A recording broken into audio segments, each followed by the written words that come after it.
আমরা অনেকেই অভিযোগ করে থাকি যে আমার জন্য কারোর সময় নেই, আমাকে কেউ ভালোবাসে না, আমার জন্য কেউ ভাবে না।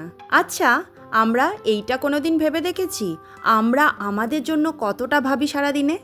রান্নাঘরে ঢুকে আগে চিন্তা হয় যে ও কি খাবে, সে কি খাবে। কোনোদিন ভেবে দেখি যে আমি কি খাবো, আমার কোন খাবারটা খেতে খুব ভালো লাগে। অন্য কারোর উপরে অভিযোগ না করে আগে নিজেই নিজেকে ভালোবাসতে হবে। এই যেমন নিজের একটা পছন্দের কিছু বানিয়ে খেয়ে ফেলতে হবে, নিজের পছন্দ মতো সাজুগুজু করে আয়নার সামনে দাঁড়িয়ে নিজেকেই বলতে হবে, উফ আমাকে কি সুন্দর লাগছে আজকে। একটু সময় বার করে নিজেই ঘুরে আসতে হবে নিজের পছন্দের জায়গা থেকে। নিজেকে ভালোবাসলে অন্যের উপরে অভিযোগ হয় অনেক কম, আর অন্যকেও ভালোবাসা যায়, ভালো রাখা যায় অনেকটা বেশি। সবার কথা ভাবাটা অনেক ভালো, তবে সবার কথা ভাবতে ভাবতে নিজের ভালোবাসা, নিজের ভালো লাগাটা কখনো ভুলে যাওয়া উচিত নয়। নিজের খুশি থাকাটা নিজেকেই কিন্তু খুঁজে নিতে হয়।